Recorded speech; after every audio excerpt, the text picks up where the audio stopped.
प्रिय विद्यार्थियों एवं ज्ञान प्रेमी साथियों, आप सबका फिर से एक बार स्वागत है हमारे YouTube चैनल पे। आज हम लोग दर्शन शास्त्र में सांख्य दर्शन पर चर्चा प्रारंभ करेंगे। आज के इस लेक्चर का उद्देश्य ध्यान से समझिएगा।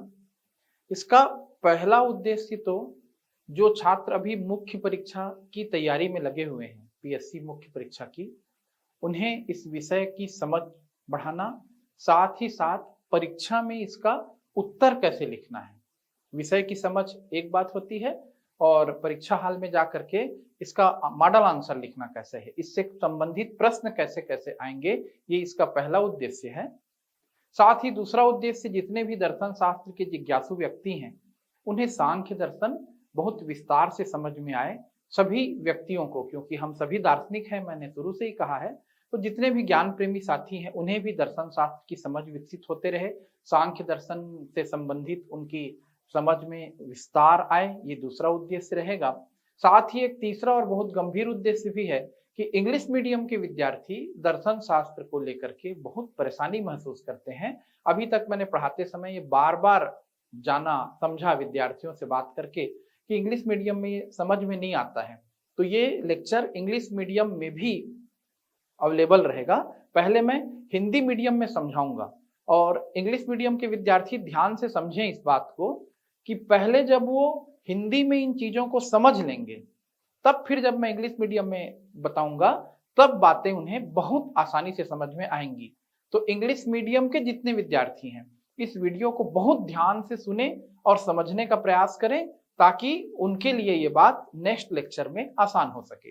तो हम अपने लेक्चर की शुरुआत करते हैं। सांख्य दर्शन में अभी तक प्रश्न कौन कौन से आए हैं, तो लोक सेवा आयोग ने देखिए 2020 में एक प्रश्न पूछा था, सत्कार्यवाद से आप क्या समझते हैं। ये 30 वर्ड्स में लिखना था इस प्रश्न का उत्तर, 30 शब्दों का ये प्रश्न था। दूसरा प्रश्न आया था 100 वर्ड्स में, सांख्य दर्शन किस प्रकार पुरुष की सत्ता सिद्ध करता है, विवेचना कीजिए। ये 2020 में नहीं, दोनों में 2020 टाइप हो गया है, सन से आपको मतलब ना हो। एक बार प्रश्न आया है सत्कार्यवाद से आप क्या समझते हैं, और एक वर्ष प्रश्न आया सांख्य दर्शन किस प्रकार पुरुष की सत्ता सिद्ध करता है। ये 100 वर्ड्स का था। और एक प्रश्न आया है सांख्य दर्शन के कार्य कारण सिद्धांत की व्याख्या कीजिए, फिर से 100 वर्ड्स में। तो सत्कार्यवाद का प्रश्न 2 बार रिपीट हुआ है, लेकिन एक बार वो 30 वर्ड्स में था और एक बार वो 100 वर्ड्स में था। तो इस तरह से 3 प्रश्न अभी इससे आए हुए हैं इस सेक्शन से सीजीपीएससी में। साथ ही पूरे लेक्चर के बाद यदि यूपीएससी की तैयारी करने वाले विद्यार्थियों को भी दर्शन शास्त्र का इस सेक्शन का कोई प्रश्न नहीं बनता होगा आईएएस की परीक्षा से, तो वो मुझसे पूछ सकते हैं उन प्रश्नों को, या वो कहेंगे तो मैं यूपीएससी के भी फिलॉसफी के इस सेक्शन के प्रश्नों को नेक्स्ट वीडियो में सॉल्व करा दूंगा। तो पहला, अब वीडियो को ध्यान से सुनिएगा, पहला मैं प्रयास कर रहा हूं आपको सांख्य दर्शन की समझ विकसित करने का। पहला प्रयास कि हम सांख्य दर्शन की समझ विकसित करें, उसके बाद फिर इसे सब्जेक्ट के रूप में लें। तो सांख्य दर्शन भारत का प्राचीनतम दर्शन है, कपिल मुनि इसके प्रणेता हैं, और इससे संबंधित जो सांख्य कारिका नामक पुस्तक है ईश्वर कृष्ण की, वो इसका एक प्रमाणित स्रोत है। इस दर्शन की विचारधारा सत्कार्यवाद से प्रारंभ होती है और प्रकृति पुरुष सिद्धांत के माध्यम से सृष्टि की उत्पत्ति या हमारे आत्म तत्व को, पुरुष के उद्देश्य को समझाना चाहती है। तो थोड़ा सा सत्कार्यवाद का पहले हम व्यवहारिक समझ लेते हैं कि सत्कार्यवाद सांख्य दर्शन के अनुसार क्या है। सत्कार्यवाद यहां पर 3 शब्दों का मेल है। एक शब्द है सत और उसके साथ संधि हुई है दूसरे शब्द कार्य की, और एक तीसरा शब्द उसके साथ जुड़ा है वाद। वाद का मतलब विचारधारा, इंग्लिश में इसको काज एंड इफेक्ट थ्योरी कहेंगे। अभी शुद्ध हिंदी में पहले समझिए, सत्कार्यवाद शब्द का आशय क्या है। इस शब्द का आशय है कार्य अपनी उत्पत्ति से पहले कारण में सत्य या विद्यमान होता है। सत होना मतलब विद्यमान होना, मौजूद होना, प्रेजेंट होना, ये यहां पर सेंस है। कार्य अपनी उत्पत्ति से पहले कारण में सत या विद्यमान होता है, ये सत्कार्यवाद शब्द का आशय है। इसे कपिल मुनि एक उदाहरण के माध्यम से स्पष्ट करते हैं कि जैसे घड़ा बनने से पहले मिट्टी में सत था, अव्यक्त रूप में था, वो घड़ा बनकर व्यक्त रूप में सामने आया। आगे हम प्रकृति पुरुष के सिद्धांत में अव्यक्त का व्यक्त होना, इसे बहुत विस्तार से समझेंगे। तो घड़ा अव्यक्त रूप से मौजूद था मिट्टी में, वो व्यक्त रूप से सामने आया। या दही बनने से पहले दूध में अव्यक्त रूप से मौजूद था और वो दही के रूप में बाद में सामने आया। तो ये सिद्धांत कहता है कि प्रत्येक कार्य के पीछे कोई ना कोई कारण विद्यमान रहता है, मौजूद रहता है। या हम ये कहें कि कोई भी जो कार्य है वो अपने कारण में पहले से ही मौजूद है। तो कपिल मुनि आखिर समझाना क्या चाह रहे थे घड़ा और दही इत्यादि बातें करके? तो स्पष्ट है, वो न तो घड़ा समझा रहे थे, न तो दही के बारे में कुछ बता रहे थे। वो ये समझा रहे थे कि ये संपूर्ण सृष्टि अपने अस्तित्व में आने से पहले, यह संपूर्ण सृष्टि अपने अस्तित्व में आने से पहले प्रकृति में सत्य या विद्यमान थी। और जैसे मिट्टी का बना हुआ घड़ा जब टूट जाता है तो वापस मिट्टी में मिल जाता है, तो वैसे ही जब ये प्रलय की स्थिति आएगी तो ये पूरी सृष्टि फिर से प्रकृति में जाकर विलीन हो जाएगी। भारत एक खोज करके बहुत प्रसिद्ध सीरियल आता था, जिसके गाने में आपने सुना होगा, सृष्टि से पहले कुछ भी नहीं था। तो जो कुछ भी नहीं था, तो दुनिया में जो थी वो प्रकृति थी। अब इसे साइंस कई तरीके से समझेगा। कभी आप ब्लैक होल का कॉन्सेप्ट सुनते होंगे, कभी डार्क मैटर आप सुनते होंगे, और कभी शून्य को आपने, निर्वात को आपने समझा होगा। और अच्छे से आप समझना चाहें तो प्रकृति का जो हम साधारण जो अर्थ ले रहे हैं कि नदियां हैं, झील हैं, पर्वत है ना, वृक्ष हैं, ये प्रकृति है। तो समझिए प्रकृति उनसे भी परे की, उनसे भी पूर्व की कृति है, और प्रकृति से ही ये सब आ रहे हैं। ये बात भी याद रखिएगा। मतलब प्रकृति से ही वृक्ष आ रहे हैं, प्रकृति से ही नदियां आ रही हैं, प्रकृति से ही पर्वत हैं। अर्थात ये प्रकृति नहीं है, ये प्रकृति से उत्पन्न हो रहे हैं, और प्रकृति इनसे पहले थी।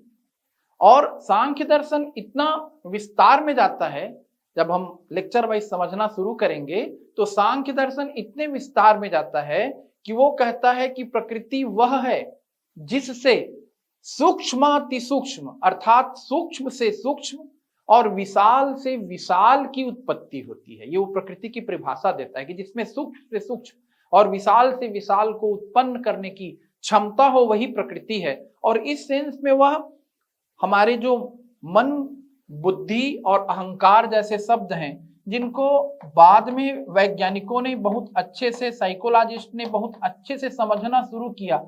सदियों पहले हम मन, बुद्धि, अहंकार, चित्त जैसी बातों की व्याख्या कर चुके थे, हमारा दर्शन समझा चुका था। और ये स्पष्ट कहता है कि मन, अहंकार, बुद्धि जैसे सूक्ष्म तत्व, इनकी सत्ता आज साइंस मानता है।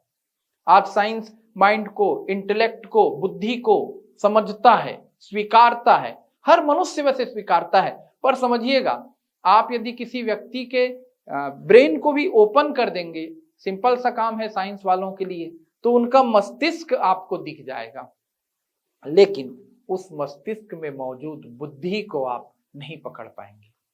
तो बुद्धि एक सूक्ष्माति सूक्ष्म तत्व है, लेकिन वो मौजूद तो है, दिखेगी नहीं, इतनी सूक्ष्म है, लेकिन आपको अपनी उपस्थिति का वो सतत एहसास कराती है। और सांख्य दर्शन कहेगा कि वो सूक्ष्म से सूक्ष्म तत्व, अर्थात आपकी बुद्धि भी प्रकृति से ही उत्पन्न हुई है। कैसे, ये हम लेक्चर में समझेंगे। तो ये सिद्धांत आपको बताएगा, सत्कार्यवाद का आगे है कॉन्सेप्ट कि कार्य अपनी उत्पत्ति से पहले कारण में मौजूद था। ये संपूर्ण सृष्टि अपनी उत्पत्ति से पहले प्रकृति में अव्यक्त रूप से मौजूद थी, पर वो व्यक्त क्यों नहीं हो रही थी? तो वो व्यक्त इसलिए नहीं हो रही थी क्योंकि प्रकृति सक्रिय होते हुए जड़ है। आगे मैं और आपको डिटेल समझाऊंगा। प्रकृति सक्रिय होते हुए जड़ है, और जब तक उस जड़ प्रकृति का संयोग, इसे संयोग मत समझिएगा, सीधे सीधे संयोग नहीं होता सांख्य दर्शन के अनुसार। आपको समझाने के लिए मैं इस सन्निकर्ष शब्द, संयोग शब्द जैसे शब्दों का प्रयोग कर रहा हूं कि जब प्रकृति और पुरुष का संयोग होता है, सीधे नहीं अव्यक्त रूप से या किसी भी प्रकार से आप समझें कि जड़ के साथ किसका संयोग होता है? चैतन्य का संयोग होता है, तब इस सृष्टि का विकास क्रम प्रारंभ होता है। इसे हम प्रकृति पुरुष सिद्धांत के माध्यम से समझेंगे। अर्थात जैसे हमने पहले दिन के लेक्चर में सुना है कि दर्शन जीवन और जगत की समझ है, तो दर्शन में भी ये पहला दर्शन आ रहा है आपके सामने, सांख्य दर्शन। ये श्रृंखला बहुत लंबी चलेगी और आपको सारे दर्शनों का आपसी संबंध भी समझ में आएगा। यही सांख्य दर्शन पूरी तरह से सृष्टि की व्याख्या करना शुरू करेगा। फिर इससे क्या संबंध है बौद्ध दर्शन का, ये भी हम सीखेंगे, क्योंकि हम जानते हैं कि गौतम बुद्ध पर सांख्य दर्शन का प्रभाव था। गौतम बुद्ध ने अलार कलाम से सांख्य दर्शन की शिक्षा ली थी। साथ ही साथ गीता पर जब हमारी चर्चा होगी तो गीता पर दो दर्शनों का प्रभाव है, सांख्य और योग दर्शन का। तो किस तरह से प्रभाव है ये भी हम आगे चर्चा में लेंगे। साथ ही शंकराचार्य जब अद्वैत वेदांत की चर्चा करेंगे तो सांख्य दर्शन की बहुत से कार्यों का वो खंडन करेंगे।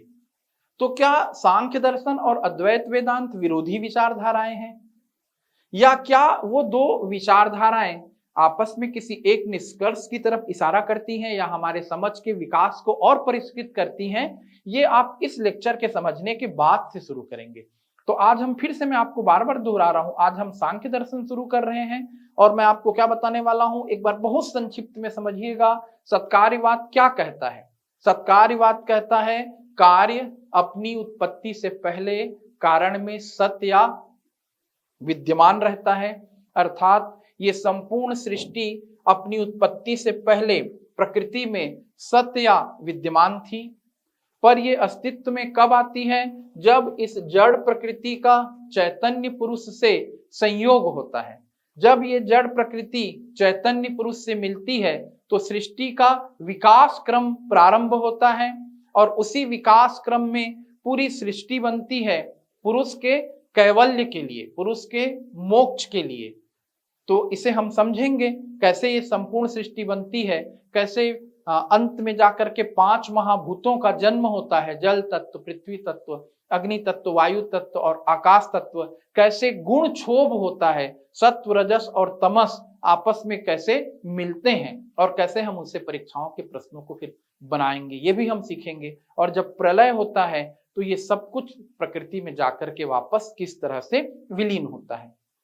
तो हम सत्कार्यवाद को, प्रकृति पुरुष सिद्धांत को, विकासवाद को डिटेल में समझें। इससे पहले अब आपके मन में एक जिज्ञासा आएगी कि हम प्रकृति को समझें और हम किसे समझें?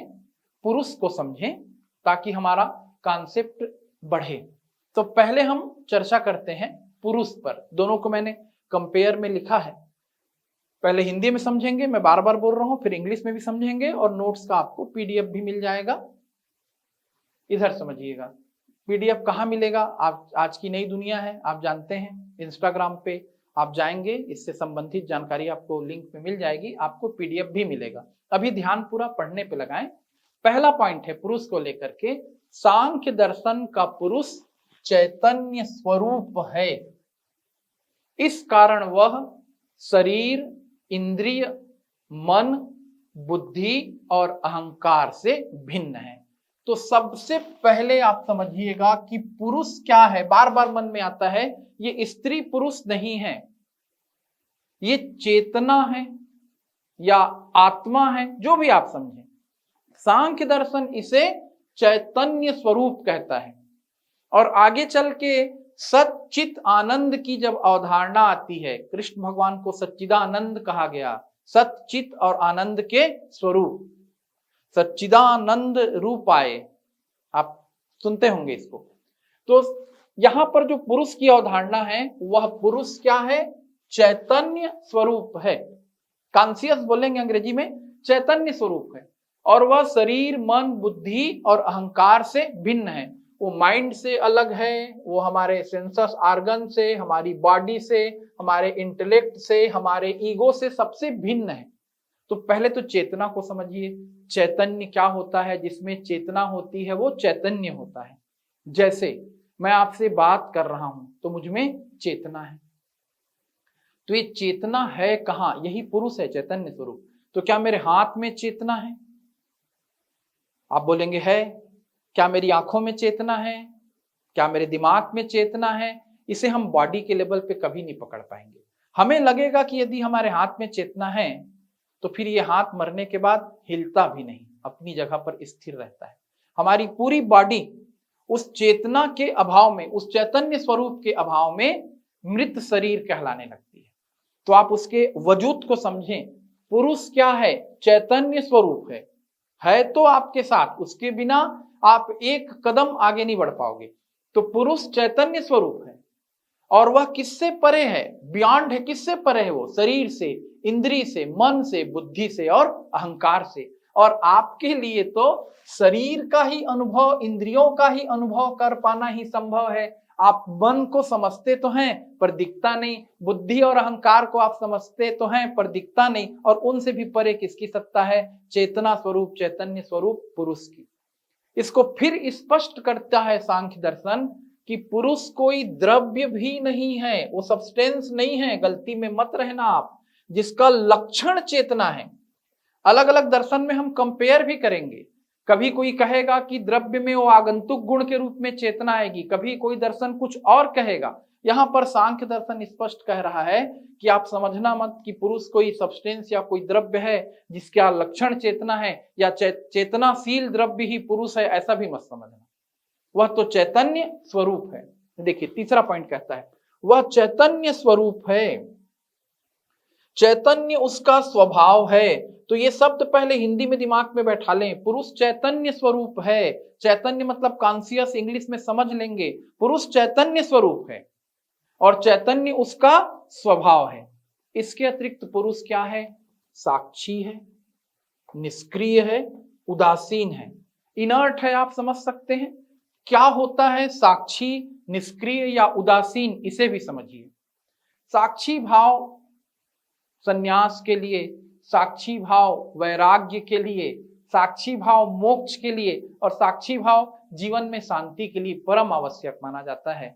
आप साक्षी भाव जरूर जीवन में लाएं, आपके अंदर में भाव आए, ये मैं कामना करता हूं सभी व्यूअर्स के लिए। समझिएगा साक्षी भाव क्या होता है। मैं एकदम सरल तरीके से समझा रहा हूं कि यदि आप तीसरी मंजिल पर खड़े हैं किसी बहुत बड़ी बिल्डिंग के और नीचे सड़क पर ट्रैफिक जा रहा है, आप उस ट्रैफिक को देख रहे हैं तो आप साक्षी हैं, दृष्टा हैं। आप उस ट्रैफिक के हिस्से नहीं हैं, आप बहुत दूर हैं, ऊंचाई पर हैं, गाड़ियों का शोर भी आपको बहुत कम सुनाई दे रहा है, आप उसे केवल देख रहे हैं। वहां पर रोड में यदि जाम की स्थिति है, केवल आप दृष्टा हैं। यदि कोई एक्सीडेंट भी हो गया, छोटा मोटा कुछ, कोई लोग टकरा गए, आप ऊपर से देख करके केवल मुस्कुरा देंगे, साक्षी हैं आप। वो लोग उठे और चले गए, आप वहां पर की किसी भी घटना के पार्ट नहीं है। तो जो हमारा मूल स्वभाव है, चैतन्य स्वभाव, वो साक्षी भाव है, उसे हम भूल जाते हैं। हम इस जगत की घटनाओं के पार्ट होते हुए भी अपार्ट हैं। यानी हम किसी दो के झगड़े को सुलझाते हुए स्वयं उनके झगड़े का हिस्सा बन जाते हैं। जगत के सुख और दुखों से हम दुखी होने लगते हैं, अपने को जगत का कर्ता मानने लगते हैं। तो ये हम साक्षी भाव से जैसे जैसे परे होते हैं वैसे वैसे ये जगत हमें अपने आप में बांधते चलता है। इसी को आगे चल के शंकराचार्य माया का नाम देंगे। अभी ये कह रहा है कि पुरुष को समझा, पहचानो, आप सभी अपने अंदर के पुरुष को पहचाने। पुरुष का स्वभाव चैतन्य स्वरूप है। प्रश्न क्या आएगा पीएससी में? पुरुष के बारे में लिखिए। तो टू द पॉइंट ये आंसर भी है हिंदी मीडियम में। अभी पुरुष चैतन्य स्वरूप है, चैतन्य उसका स्वभाव है, वह साक्षी है और इसलिए वो निष्क्रिय या उदासीन है। उदास नहीं, निष्क्रिय का मतलब निष्क्रियता भी मत मानो, साक्षी भाव।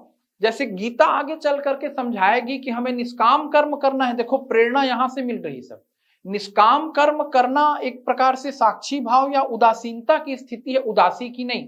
मतलब आप सुबह से लेकर शाम तक काम करें, मैं आपको पढ़ाऊं, पढ़ाने के बाद शांत रहूं, आपके पीछे ना पड़ूं, या फल की चिंता मत करूं, मैं पढ़ाऊं और मुझे कितना पैसा मिल रहा है इसी से मैं परेशान रहूंगा, तो मैं साक्षी भाव से या निष्काम भाव से कर्म नहीं कर पाऊंगा। तो आप जीवन के प्रत्येक काम को करें, पिता का कर्तव्य निभाएं, पुत्र का कर्तव्य निभाएं, प्रतियोगी परीक्षा की तैयारी करें, रिलैक्स वे में पढ़ना है, रिजल्ट आएगा। रिजल्ट हमारे हाथ में नहीं है, तैयारी जरूर अच्छे से करनी है, लेकिन पास हो रहे हैं तो एकदम अहंकार में नहीं आना है, और यदि फेल हो रहे हैं तो डिप्रेशन में नहीं जाना है। ये आपके जीवन का एक ज्ञान प्राप्ति का माध्यम है, साधन है। जीवन हर परीक्षाओं से ऊपर है और आप उससे भी ऊपर हैं। आपके अंदर एक आत्म तत्व मौजूद है जिसको जानिए, और वो आपको जगत में लिप्त होने से रोकेगा। आप निर्लिप्त भाव से काम करेंगे। घर परिवार में सारी जिम्मेदारियों को निभा दिए, दो के बीच झगड़ा हो रहा है, एक बार समझा दिए, मुस्कुराते हुए चले गए, ये साक्षी भाव है। समझाने से लोग कभी समझते हैं, कभी नहीं समझते, तो हम कई प्रकार से मोटिवेशन में समझाते हैं कि समझदार को समझाने की जरूरत नहीं, और जो बहुत ज्यादा बेवकूफ है उसको समझा नहीं सकते, फिर भी आप अपना कर्तव्य कीजिए, उन्हें सही मार्ग में लाने के लिए हमेशा प्रेरित करें, पर उनके कारण आप स्ट्रेस में मत आएं। और जैसे ही आप स्ट्रेस में आएंगे, आप याद रखें, मैं ट्रैप हो रहा हूं, मैं दर्शन पढ़ चुका हूं, मुझे इससे अपार्ट होना है, तभी मैं इनकी मदद कर पाऊंगा। तो यहां पर समझाया जा रहा है, समझिएगा, एक एक शब्द पर मैं जा रहा हूं। पुरुष चैतन्य है, वह चैतन्य स्वरूप है, चैतन्य भी ना कहें, चैतन्य है, वह साक्षी है, वह इसीलिए कूटस्थ नित्य है और अपरिवर्तनशील है। आत्मा के बारे में शब्द आ रहा है, ब्रह्म भी यहां से जाकर के जुड़ेगा आगे। कूटस्थ नित्य मतलब जो समय के साथ न बदले, जो सदैव है, जो हमेशा रहेगा, जिसमें कोई परिवर्तन ना आए। तो देखिए हमारा जो शरीर है ये हमेशा परिवर्तित होते रहता है, हम परिवर्तन के प्रवाह में रहते हैं। बच्चे थे, बड़े होते हैं, बूढ़े हो जाते हैं, पर आत्मा एक ऐसा तत्व है जो अपरिवर्तनशील है, या पुरुष अपरिवर्तनशील है। और इसी कारण वो कूटस्थ नित्य होने के कारण, शाश्वत होने के कारण, नित्य होने के कारण कार्य कारण श्रृंखला से परे है। किससे परे है? कार्य कारण श्रृंखला। पुरुष कार्य कारण श्रृंखला से ऊपर है, न तो वो किसी का कारण है और न तो वो किसी कारण से उत्पन्न होने वाला कार्य है। फिर इसी को गीता में कहा जाएगा, अजो हम शाश्वतो हम पुराणम न हन्यते हन्यमाने शरीरे, ऐसे सब श्लोक आएंगे। आगे बढ़िए। वह देखिए, जो वह कार्य कारण से परे है, इसीलिए यहां पर फिर से पॉइंट आया, पांचवा पॉइंट, वह न तो किसी का कारण है न किसी कारण का कार्य है, न किसी कारण का, वह न तो किसी का कारण है न किसी, वह न तो किसी का कारण है और न किसी कारण का कार्य है। सुधार लीजिएगा, वह नित्य मुक्त है, हमेशा मुक्त है, कभी बंधन में नहीं है। आप याद रखें, आप बंधन में नहीं हैं, आप नित्य मुक्त हैं। इस भाव को लाइए अपने अंदर। आपके अंदर का पुरुष नित्य मुक्त है, उदासीन है, मतलब सुख दुख से परे है, दृष्टा और अकर्ता है। दृष्टा है, देखने वाला, साक्षी है, अकर्ता है। सबसे पहले अपने अंदर बार बार इस भाव को लाइए, अकर्ता भाव। मैं कौन होता हूं करने वाला? मैं तो अपने शरीर को 1 मिनट के लिए नहीं चला सकता। आपको तो लगता होगा हम चला रहे हैं, हम जिम जाते हैं, लेकिन एक सांस आप नहीं ले सकते परम तत्व की आज्ञा के बिना। जिस क्षण आपके अंदर सांस आनी बंद, अगले क्षण आप कुछ करना बंद कर दिए, तो आप कीजिए सब, लेकिन बड़े आनंद के भाव से, अकर्ता भाव से करें, कर्ता के भाव से मत करें। तो आत्मा या पुरुष क्या है? नित्य मुक्त है, उदासीन है, दृष्टा है, अकर्ता है, निर्लिप्त है, चीजों में लिप्त होने वाला नहीं है वो। इसीलिए वो अज है, न तो उसका जन्म हुआ न तो उसकी मृत्यु हुई। और जो अज है वही क्या है, नित्य है। इमॉर्टल शब्द आएगा इंग्लिश में, पहले हिंदी में समझते चलिए। जो अज है, जो जिसका जन्म नहीं हो रहा है उसकी ही मृत्यु नहीं होगी, समझिएगा। जिसका जन्म होता है उसकी मृत्यु भी होती है। जैसे दिन के आगे एक रात है, दिन आया तो रात आएगी, और रात आई तो दिन भी आएगा। तो सृष्टि में परिवर्तन का चक्र चलते रहता है। तो जीवन का अंतिम सत्य क्या है, मृत्यु। और इस लिहाज से मृत्यु का अंतिम सत्य फिर क्या होना चाहिए, जीवन। लेकिन जो जीवन और मरण से परे है वही अज है, न तो उसका जन्म होगा न उसकी मृत्यु। इसे हम अलग अलग नामों से पुकारते चलेंगे। इसको सिख धर्म के लोग अकाल बोलेंगे, सत श्री अकाल, जिसका केवल एक काल है जो काल से परे है। Present tense, past tense, future tense जिसके नहीं है, तो वह हमारा पुरुष है, अज है, नित्य है, सर्वव्यापी है, सब में है पुरुष। न तो यहाँ पर स्त्री पुरुष की बात नहीं हो रही है। अनाश्रित है, किसी पर वो आश्रित नहीं है। अलिंग है, उसका कोई चिन्ह नहीं है, कोई पहचान नहीं है। निरवयव है, निरवयव, वो अवयवों से नहीं बना है। निरवयव, निरवयव, अवयवों से नहीं बना है, और वो स्वतंत्र है। बार बार इसको दोहराया गया। पुरुष प्रकृति के विकारों का मात्र दृष्टा है, करता नहीं, इस कारण वह मात्र साक्षी है। तो ये 8 पॉइंट अभी आपको समझ में आए होंगे। इनको आप समझें, ये मेरा प्रयास है। और यदि आप परीक्षा की दृष्टि से जाएंगे तो देखिए आपको इन पॉइंट्स को याद करना है, क्या क्या लिखना है। हिंदी मीडियम के विद्यार्थी ध्यान दें। सांख्य दर्शन का पुरुष चैतन्य स्वरूप है, वह शरीर, इंद्री, मन, बुद्धि और अहंकार से भिन्न है या परे है। नंबर 2, पुरुष कोई द्रव्य भी नहीं है जिसका लक्षण चेतना है। नंबर 3, वह चैतन्य स्वरूप है, चैतन्य उसका स्वभाव है, वह साक्षी है। निष्क्रिय या उदासीन है, कुटस्थ नित्य, कुटस्थ नित्य एवं क्या है, अपरिवर्तनशील है, और कुटस्थ नित्य होने के कारण कार्य कारण श्रृंखला से परे है। यदि ये 60 वर्ड में आया तो 6 पॉइंट ले लीजिएगा। वह ना तो किसी का कारण है ना किसी का कार्य है। और उसके बाद फिर वह अज, नित्य, सर्वव्यापी, अनाश्रित, निरवयव और स्वतंत्र है। तो ये किसकी विशेषताएं हैं, प्रमुख रूप से पुरुष की। थोड़ा बहुत आप पुरुष के स्वरूप को समझ रहे होंगे। इस पुरुष का प्रकृति से संयोग ही इस सृष्टि की उत्पत्ति का कारण माना जाता है। तो अब आप थोड़ी सी अपनी समझ बढ़ाएं, किसकी तरफ, प्रकृति की तरफ। विश्व का मूल कारण प्रकृति है। यह जगत प्रकृति से ही उत्पन्न है। तो ये पहला पॉइंट, विश्व का मूल कारण किसे कह रहा है, विश्व का मूल कारण प्रकृति है। और यह जगत किससे उत्पन्न हुआ, प्रकृति से ही उत्पन्न हुआ। अब प्रकृति की परिभाषा दी जा रही है। प्रकृति वह है, हमने पहले भी चर्चा की थी, जो स्थूल पदार्थ तथा सूक्ष्माति सूक्ष्म पदार्थों को भी उत्पन्न करने में सक्षम है। उदाहरण भी दिया गया। स्थूल पदार्थ जो आपको दिख रहे हैं, मिट्टी, जल, वृक्ष, पहाड़, आपका भौतिक शरीर, और सूक्ष्म से भी सूक्ष्म पदार्थ जो आपको दिखते नहीं, वह भी प्रकृति से आ रहे हैं। कल मैंने लेक्चर में, आपको पिछले लेक्चर में मैंने बताया भी है, यत पिंडे तत् ब्रह्मांडे, जैसा खाओगे अन्न वैसा होगा मन। कई प्रकार की बातें हम सुनते रहते हैं। तो आपकी बुद्धि, आपकी इंद्रिय, आपका मन, आपका अहंकार, ये सब प्रकृति से उत्पन्न होने वाले सूक्ष्म से सूक्ष्म तत्व हैं, जिनकी मौजूदगी अब साइकोलॉजी स्वीकार करती है, जिनकी मौजूदगी साइंस भी मानता है। कॉन्शियस, सबकॉन्शियस, चेतना के कई स्तरों पर चर्चा होती है। अब एक और गंभीर बात अब आ रही है, जिस पर हमारा एक लेक्चर भी रहेगा। प्रकृति त्रिगुणात्मिका है। इसमें 3 गुण पाए जाते हैं। ये कौन कौन से 3 गुण हैं, सत्व, रजस और तमस। 3 गुणों से प्रकृति बनती है, और इन तीनों गुणों की साम्यावस्था का नाम प्रकृति है। इन तीनों गुणों पर भी हम चर्चा करेंगे। इन तीनों गुणों के मेल से ही सृष्टि चलेगी। यानी सृष्टि में ये गुण अकेले नहीं है।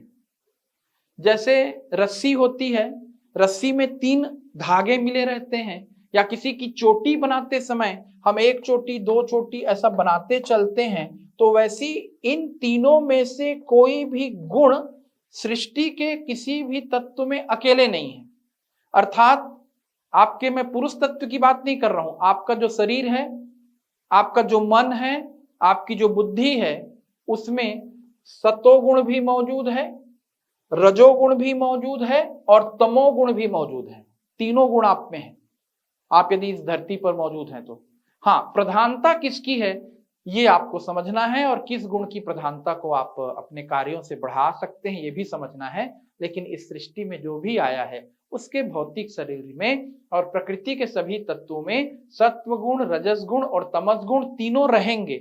और जब प्रलय की स्थिति आएगी तो ये तीन गुण साम्यावस्था में चले जाएंगे। साम्यावस्था का मतलब समझिएगा, ये जो मिले हुए हैं तीन गुण आपस में, ये तीनों अलग अलग हो जाएंगे। यानी तीन गुणों से विहीनता की स्थिति प्रलय। प्रलय में तीन गुण साम्यावस्था में चले जाते हैं, सत्व सत्व में चला जाता है, रजस रजस में चला जाता है और तमस तमस में चला जाता है।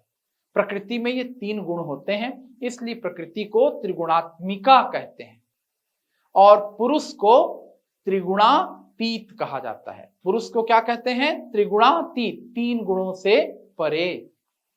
प्रकृति अव्यक्त है क्योंकि इसमें यह संपूर्ण जगत अस्तित्व में आने से पूर्व अव्यक्त रूप में, अव्यक्त यहां सुधार लीजिएगा, क्योंकि इसमें यह संपूर्ण जगत अस्तित्व में आने से पूर्व अव्यक्त रूप से निहित था।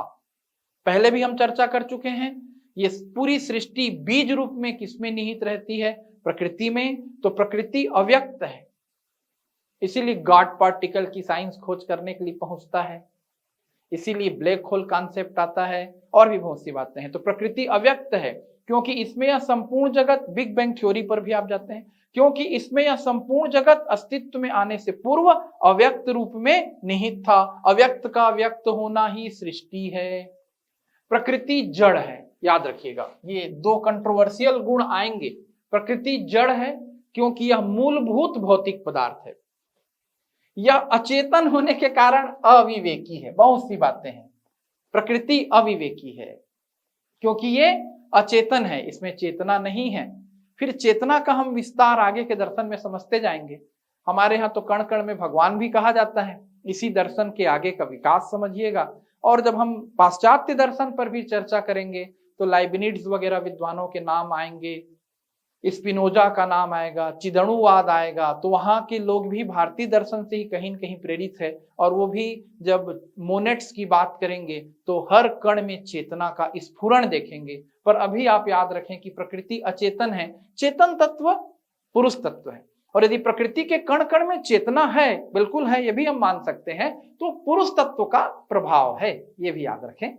भारतीय दर्शन वैसे सब एक दूसरे का खंडन करते नजर आएंगे, पर आप बहुत ध्यान से मेरे साथ बने रहिएगा, समझिएगा, सभी दर्शन एक दूसरे की बातों को पूरा ही करेंगे। जैसे कोई दरवाजा आधा खुला है कोई बोलेगा तो आधा बंद भी तो है, कोई आधा बंद है कहेगा तो कोई आधा खुला है ये भी तो बोलेगा, दोनों बातों में सच्चाई है। तो सभी दर्शनों को हम, ये लेक्चर लगातार चलते रहेगा, आप चैनल पे बने रहिएगा, सभी दर्शनों को हम तुलना करेंगे धीरे धीरे सीखते सीखते। तो अभी क्या कहा जा रहा है कि प्रकृति अचेतन है, अविवेकी है, और उसके बाद यह विषय या ज्ञेय है, यह विषय है, और दूसरा इसे जाना जाता है। क्यों? इसे जानेगा कौन?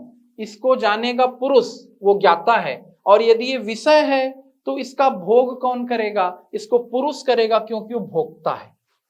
इन शब्दों पर आप गौर करेंगे। प्रकृति विषय है और प्रकृति ज्ञेय है। ज्ञेय मतलब जिसे हम जाने। तो ये प्रकृति के गुण थे। अब आगे जब हम विकासवाद पर चर्चा करते हैं, सत्कार्यवाद को मैं पहले भी बता चुका हूं, आपको ये नोट्स के रूप में मौजूद है।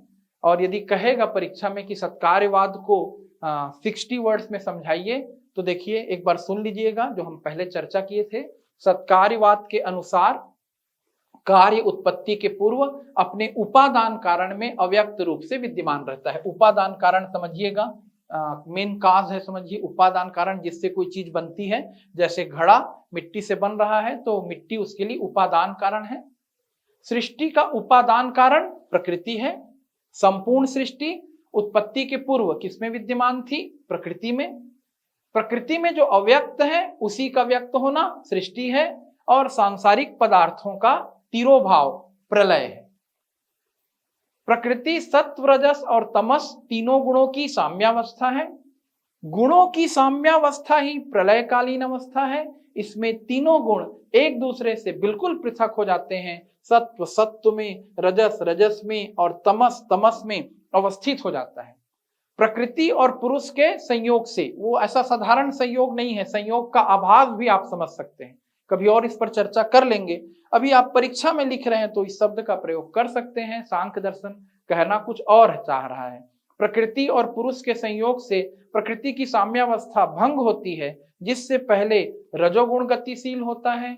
रजोगुण, क्योंकि रजोगुण का स्वभाव ही गतिशीलता है। 3 गुणों की चर्चा में आगे हम सुनेंगे। रजोगुण गतिशील होता है। रजोगुण के गतिशील होने पर सत्व और तमस में भी स्पंदन होता है।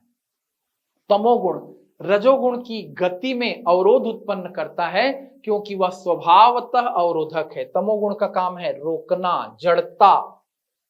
आपके मन में कभी ना कभी आएगा मैं कुछ ना करूं, बैठे रहूं, ये सब तमोगुण का प्रभाव है। और एक गुण आगे बढ़ना चाहेगा, एक गुण रोकना चाहेगा, तो तीनों गुणों में भीषण आंदोलन उत्पन्न होगा। इसे गुण क्षोभ कहा गया है सांख्य दर्शन में। कभी 30 वर्ड में पूछेगा सांख्य दर्शन के अनुसार गुण क्षोभ क्या है। गुण क्षोभ के कारण विरूप परिणाम प्रारंभ होता है और सांसारिक पदार्थों का आविर्भाव होता है। साम्यावस्था में जाना एक अलग परिणाम है, और उसके विपरीत जाना जिससे सृष्टि बनती है उसे विरूप परिणाम कहा गया है। इन पर भी हम नेक्स्ट लेक्चर में चर्चा करेंगे। अब हम इसके मुख्य सिद्धांत पर आ रहे हैं, विकास क्रम पर, कि कैसे प्रकृति से विकास हो रहा है।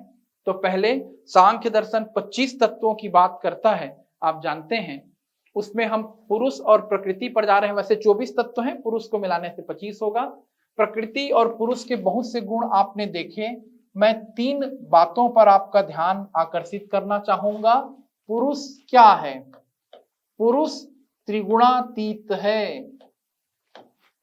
त्रिगुणातीत का मतलब 3 गुणों से परे। पुरुष चैतन्य है, चैतन्य स्वरूप। पुरुष चैतन्य है, और चैतन्य होने के बावजूद ये निष्क्रिय है। निष्क्रिय का मतलब उदासीन। निष्क्रिय है, उदासीन है। ये 3 बातें आप दिमाग में रखें। वैसे आपको मैंने साक्षी, दृष्टा जैसे शब्दों से भी परिचित कराया। ये पुरुष के गुणों में आएगा। और इधर प्रकृति के 3 गुण दिमाग में याद रखें। प्रकृति क्या है? त्रिगुणमयी है। प्रकृति में 3 गुण हैं। कौन कौन से 3 गुण हैं प्रकृति में? सत्व, रजस और तमस। प्रकृति चैतन्य नहीं है, प्रकृति जड़ है। लेकिन जड़ होते हुए भी वो निष्क्रिय नहीं, क्या है? सक्रिय है। फिर जैसे हमने चर्चा की थी, प्रकृति और पुरुष के संयोग से सृष्टि के निर्माण की प्रक्रिया प्रारंभ हो रही है। सूक्ष्म से सूक्ष्म पदार्थ बन रहे हैं और स्थूल से स्थूल पदार्थ भी बनेंगे। प्रकृति और पुरुष के संयोग से उत्पन्न होने वाला पहला सूक्ष्म तत्व है बुद्धि या महत, इंटेलेक्ट कहते हैं इसको। पहले महत का विकास होता है, महत से फिर अहंकार का जन्म होता है। इंग्लिश में इसे ईगो कहते हैं, और यहीं से कहानी बिगड़ती है। जैसे ही आपके अंदर ईगो आएगा, आपके अंदर कर्ता भाव आएगा, अहम का भाव आएगा। मैं यह कर रहा हूं, मैं वह कर रहा हूं, मैं इस पोस्ट में हूं, मैं इसका पिता हूं, मैं उसका पुत्र हूं, मैं इसका मित्र हूं। तो आप मैं जितना भी करेंगे वो अहंकार का भाव है, और वो आपको बांधेगा, इस भौतिक जगत से बांध कर रखेगा। वो आपके शरीर में, आपके पूरे इस मस्तिष्क में, बोले कि पूरे इस बॉडी में कहीं ना कहीं मौजूद एक सूक्ष्म तत्व है अहंकार। इस पर भी चर्चा हम करेंगे। फिर उसके बाद जन्म होता है मन का। मन का समझा रहा हूं आपको। हमारे पास 11 इंद्रियां हैं, 11 इंद्रियां, जिसमें से 5 ज्ञानेंद्रियां हैं, 5 सेंस ऑर्गन्स, 5 कर्मेंद्रियां हैं, 5 ऑर्गन्स ऑफ एक्शन, और एक उभय इंद्रिय है हमारी मन। तो पहले 5 ज्ञानेंद्रियों पर चर्चा करते हैं, फिर मन क्या करता है समझिएगा। 5 ज्ञानेंद्रियां हमारी कौन कौन सी है? आंख है जिससे हम देखते हैं, कान है जिससे हम सुनते हैं, नाक है जिससे हमें गंध का एहसास होता है, जीभ है जिससे हमें स्वाद का एहसास होता है, और त्वचा है जिससे हमें स्पर्श का एहसास होता है। बाह्य जगत का ज्ञान हमें इन्हीं इंद्रियों के माध्यम से होता है, इसलिए इन इंद्रियों को कहा गया ज्ञानेंद्रियां, सेंस ऑर्गन्स। और मन का इनसे क्या कनेक्शन है देखिए। तो मन कहाँ है समझ में नहीं आता। आंखें तो दिखती है, कान तो दिखता है, लेकिन मन के बिना ये ज्ञानेंद्रियां भी कोई काम नहीं करती, बुद्धि भी कोई काम नहीं करती। मेरा मन ठीक नहीं है। आप कई बार लोगों को कहते होंगे, अरे यार पुस्तक भी रखी है, कॉपी भी रखी है, पेन भी रखा है, फोन भी रखा है, वीडियो भी देख सकता हूं, पर मेरा मन नहीं है। और न तो आप पढ़ पाते, न तो देख पाते। खाने का सामान आपके सामने रखा है, मन नहीं है, नहीं खा पाओगे। तो समझ रहे हो, मेरा मन है ना, ये आपका मन है। इसे उभय इंद्रिय में शामिल किया जाता है।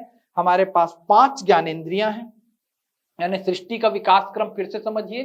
प्रकृति और पुरुष के संयोग से गुण क्षोभ होगा, गुण क्षोभ से विकास की प्रक्रिया शुरू होगी। महत बनेगा, महत के बाद अहंकार बनेगा, फिर मन बनेगा, फिर 5 ज्ञानेंद्रियों का विकास होगा। ये 5 ज्ञानेंद्रियां कौन कौन सी हैं? आंख, कान, नाक, जीभ, त्वचा।